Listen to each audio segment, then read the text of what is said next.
Hi, my name is Kerry Hess, an Australian artist and fashion illustrator, and here are my top 5 essentials for painting in watercolour.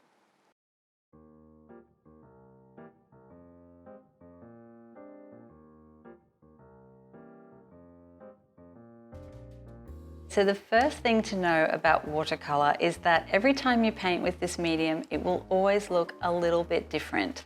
For example, these two paintings of 2 roses were painted on 2 different days, but looking at the exact same reference. And you can see that I've used a slightly different coloured pink, and the texture just looks a little bit different. It's just come out differently, and there's no right or wrong, but you just have to always keep in mind that with such a spontaneous and volatile medium, which is watercolour, which is also the reason that we get such beautiful effects from it, that is why you will always have paintings that look quite different. You will never replicate the exact same image a second time, and to me, I think that's actually the beauty of the medium, but it's something to keep in mind. Second thing that I think you should know is about paper types.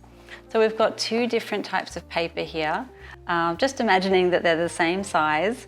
This one here is a 300 GSM cold press A4 paper, and this is the paper that we find a really rough textured paper, and this is a really lovely paper that I would use for paintings that I'm going to frame or for pieces that I'm just working on for myself in the studio, whereas the other kind of paper I have here, which is a same GSM, 300 GSM hot pressed paper, this has a really smooth finish. And when you scan in this kind of paper, you don't have that texture or that grain. So this is the kind of paper that I would use if I'm working on a commercial job or a piece that I know is going to be scanned in for a client, because generally they want something that is on a smooth texture and can translate more easily onto a surface to be printed, for example. So next up, we're going to have a look at the brushes that I think you need to have for watercolour. These are the 4 that I like to use the most. First of all, my absolute favourite is this number 6 Holcroft round, but you can find this kind of brush in any brand. This has a really nice sharp pointed edge that you can push down and make into a thicker stroke, but this is my favourite to do for all of the outlines for most of my pieces.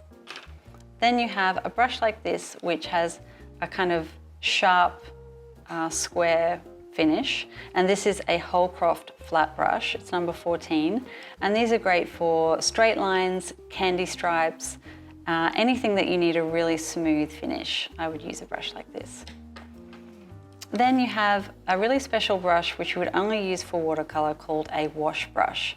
And this one is Art Spectrum wash brush, and this is perfect for really large areas that you need to paint in with a really smooth, sheer, transparent wash.